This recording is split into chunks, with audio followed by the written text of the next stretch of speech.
আমি আঘাতপ্রাপ্ত হয়েছি দেখে আপনি আমাকে এখানে নিয়ে এসেছেন। আর তাছাড়া আমি তো রাজকুমারীর কক্ষে ছিলাম। সেখানে আপনি কি করে গেলেন আর কিভাবেই বা আমাকে এখানে নিয়ে এলেন? তার মানে কি আমার মাথায় কি আপনি আঘাত করেছিলেন? রাজকুমার মনে হচ্ছে মনে মনে ভীষণ রেগে আছে। না না, কোনোভাবে ওনার রাগ বাড়িয়ে দেওয়া যাবে না, কোনোভাবে ওনাকে বুঝতে দেওয়া যাবে না আমি ওনাকে আঘাত করেছি। কাল রাতে যখন রাজপুত্র আর ফুলকুমারীর ব্যাপারে দুশ্চিন্তা করছিলাম, তখন তখন মনটার মধ্যে বড্ড অস্থির অস্থির লাগছিল। তাই তো ভেবেছিলাম যে রাজপ্রাসাদে গিয়ে ওদের দুজনের সাথে দেখা করে আসি। কিন্তু সেখানে গিয়েই তো আমি দেখতে পেলাম যে রাজকুমার চন্দ্রকে হত্যা করতে যাচ্ছে। কিন্তু আমি কি করে নিজের চোখের সামনে এটা মেনে নিতে পারতাম? আর তাই তো বাধ্য হয়ে ওনাকে আমি আঘাত করে বসি। কি হলো কি? আপনি চুপ করে আছেন কেন? আমার প্রশ্নের উত্তর দিন। আর তাছাড়া আপনার সাহস হয় কি করে এরকম একটা কঠিন রাজপুত্র প্রতাপকে নিয়ে আসার? দেখুন, আপনার শরীরটা এখন অনেক খারাপ, আপনি এখনো সুস্থ হননি। আপনি আগে পরিপূর্ণভাবে সুস্থ হন, তারপর আপনি আপনার রাজ্যে ফিরে যাবেন। না না, কিছুতেই না, কিছুতেই আমি এই কুটিরে থাকবো না। এক্ষুনি এক্ষুনি আমি এখান থেকে চলে যাব। এ কথা বলে রাজকুমার প্রতাপ ওঠার চেষ্টা করে, কিন্তু তার মাথায় তীব্র আঘাতের কারণে সে কিছুতেই উঠে দাঁড়াতে পারে না, আবারও বিছানায় শুয়ে পড়ে।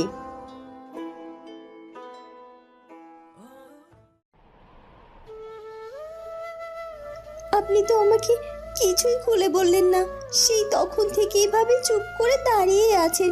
কি ভাবছেন বলুন তো? এতটা কি ভাবছেন কি বলুন তো? আর তাছাড়া রাজকুমার প্রতাপ কোথায় আছে সেটাও তো আমাকে বললেন না কিছু। আমার যে বড্ড চিন্তা হচ্ছে। সত্যি ফুলকুমারী, তুমি সব বিষয় নিয়ে এত চিন্তা করো না। আছে, রাজকুমার প্রতাপ ভালো জায়গা আছে। আসলে তোমাকে যদি সবকিছু বলি তাহলে তুমি এখন অনেক বড় চিন্তায় পড়ে যাবে। সব কিছু বললে আমি অনেক চিন্তায় পড়ে যাব মানে? আমি তো কিছুই বুঝতে পারছি না। আমাকে আমাকে সব কিছু খুলে বলুন রাজকুমার, আমাকে যে সবটা জানতেই হবে। ফুলকুমারী, জানো কাল রাতে কি ঘটেছিল? কাল রাতে রাজকুমার প্রতাপ আমাদের কক্ষে এসেছিল আমাকে হত্যা করার জন্য। এসব কি বলছেন কি? রাজকুমার প্রতাপ এই কক্ষে এসেছিল আপনাকে হত্যা করার জন্য? আর তার হাতের চাকুই এখানে এভাবে পড়েছিল, আর সে কারণে আমাদের কক্ষের দরজাও খোলা ছিল, কিন্তু সে তো আপনার কোনো ক্ষতি করতে পারেনি। তার মানে কি রাজকুমার প্রতাপ নিজে আপনাকে আঘাত না করে আবার এখান থেকে ফিরে গিয়েছিল? না ফুলকুমারী, না, আসলে আমি তোমাকে ব্যাপারটা সব বুঝিয়ে বলছি। এরপর রাজকুমার চন্দ্রকুমার ফুলকুমারীকে সব কিছু খুলে বলে। কি বলছেন কি? তার মানে এবারও দিদি আমাদেরকে এত বড় একটা বিপদ থেকে রক্ষা করেছে। সত্যি দিদির কাছে আমাদের ঋণ যে দিন দিন আরো বেড়েই চলেছে। জানি না কি করে আমি দিদির সব ঋণ শোধ করব। কিন্তু কিন্তু প্রতাপ এখন কোথায় আছে?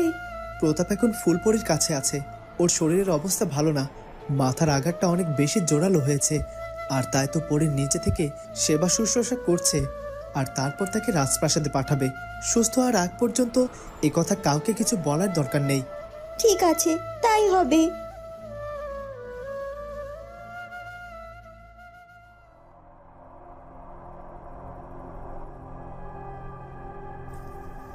প্রতাপকে খুঁজে পাওয়া গেছে কিনা সে ব্যাপারে আগে আমাকে নিশ্চিন্ত হতে হবে। একজন প্রহরী ওখানে দাঁড়িয়ে আছে, আমি বরং জিজ্ঞাসা করি। এ কি, তুমি এখানে এভাবে দাঁড়িয়ে আছো? রাজকুমারকে খুঁজতে বের হওনি তুমি? আসলে মহারাজ আমাদেরকে বলেছে রাজকুমার প্রতাপকে খোঁজার কোনো দরকার নেই। কি বলছো কি? তাহলে রাজকুমার প্রতাপ কোথায় আছে সেটা জানা গেছে? না, সেটা এখন পর্যন্ত জানা যায়নি। কি বলছো কি? প্রতাপকে খুঁজে পাওয়া যায়নি? তারপরও মহারাজ নিষেধ করেছে ওকে খুঁজতে। আসলে আমরা এই 2 দিন ধরে অনেক খুঁজেছি রাজকুমার প্রতাপকে, কোথাও খুঁজে পাইনি। আর তাই মহারাজ ভেবে নিয়েছে যে রাজকুমার প্রতাপকে আর কোথাও খুঁজে পাওয়া যাবে না। ও আচ্ছা, তার মানে এখন রাজকুমার প্রতাপকে খোঁজ করা নিয়েও অবহেলা চলছে। আর এটা যদি কোনোভাবে এই রাজকুমার প্রতাপের দিদিমার কানে গিয়ে পৌঁছে দেওয়া যায়, তাহলে আমার আর কোনো কথাই নেই। এবার এবার রূপনগর রাজ্যে বড়সড় একটা আগুন লাগতে চলেছে। রাজকুমার খুঁজে পাওয়া যাচ্ছে না, আর এটা এটা আমার জন্য অনেক বড় একটা ব্যাপার। আর এই খবর তো আমি আসল জায়গা মতো পৌঁছে দিয়ে এসেছি। খুব তাড়াতাড়ি বড়সড় একটা ধামাকা হবে, আর সেই ধামাকার জন্যই তো আমি অপেক্ষা করছি। এবার মহারাজ এবং রাজকুমার কিভাবে সামলাবে এই ধামাকার ধাক্কা।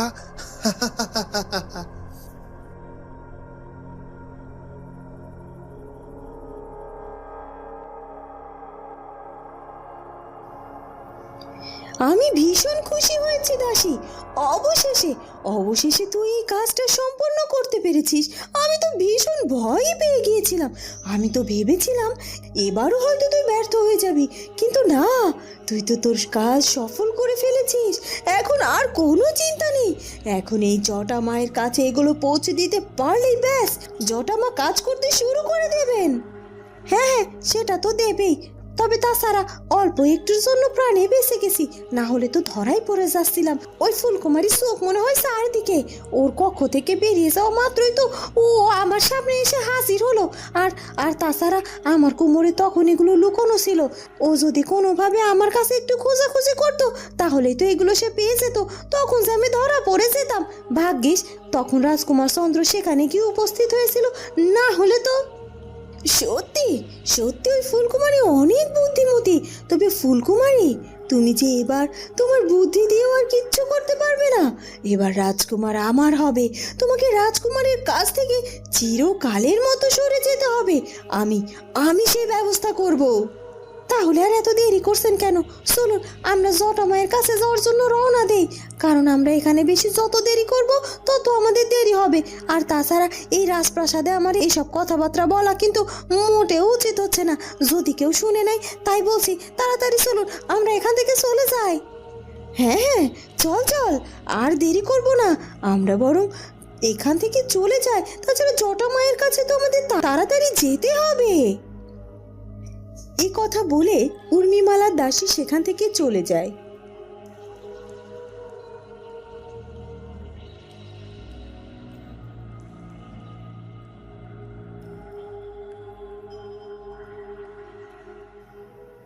একি উর্মিমালার দাসী এভাবে হনহন করে ছুটে কোথায় গেল? আমার তো মনে হচ্ছে ওরা দুজনে নিশ্চয়ই কোনো না কোনো একটা ষড়যন্ত্র করছে। আমার তো মনে হচ্ছে ওরা নিশ্চয়ই আমাদের যুবরানীর ক্ষতি করার চেষ্টা করছে। কারণ বারবার ওরা কথায় কথায় ফুলকুমারী আর ফুলকুমারী বলছিল। দূর থেকে তো এটুকুই কানে এলো, খুব বেশি কিছু তো স্পষ্টভাবে শুনতে পেলাম না। আর হ্যাঁ, আরেকটা শব্দ শুনতে পেয়েছি, সেটা হলো জটামা। কিন্তু জটামা কে? আর এদের সাথে ওই জটামায়ের কি সম্পর্ক? এই সব কিছু জানার তো কোনো আমার আগ্রহ ছিল না। কিন্তু ওরা যেহেতু দুজনে মিলে যুবরানীর কথা বলছিল, তখন ওরা নিশ্চয়ই দুজনে মিলে যুবরানীর ব্যাপারে কোনো না কোনো পরিকল্পনা করছে আর তার ক্ষতি করার জন্য চেষ্টা করছে। আমার তো এটাও মনে হচ্ছে সেদিন ওই পায়েসে নিশ্চয়ই কোনো কিছু একটা করেছিল ওরা। কিছু তো জানতেও পারলাম না সেদিন। তবে এখন আমার মনে হচ্ছে ওদেরকে অনুসরণ করলে আমি অনেক কিছু জানতে পারবো। আর তাছাড়া আমি সবসময় খেয়াল করে দেখেছি ওই দাসীটা ওই উর্মিমালার পেছনে সবসময় ঘুরঘুর করে। না না, আমাকে ব্যাপারটা জানতেই হবে ওরা আসলে ঠিক কি করতে চাইছে। কারণ যুবরানী এত ভালো একটা মানুষ, যুবরানীর কেউ ক্ষতি করবে এটা আমি কি করে হতে দিতে পারি? কিছুতেই না, কিছুতেই আমি যুবরানীর ক্ষতি হতে দেব না। আর তাই ওদের উপর সবসময় আমাকে নজর রাখতে হবে, ওদেরকে অনুসরণ করতে হবে।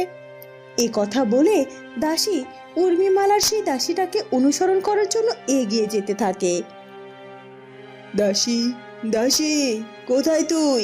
এদিকে একটু আয় তো। এই রে, রানীমা তো আবার আমাকে ডাকলো। এখনই রানীমাকে ডাকতে হলো। দূর, এখন আর ওদের সাথে যাওয়া হলো না।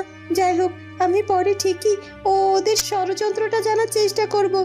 আসছি আসছি রানীমা।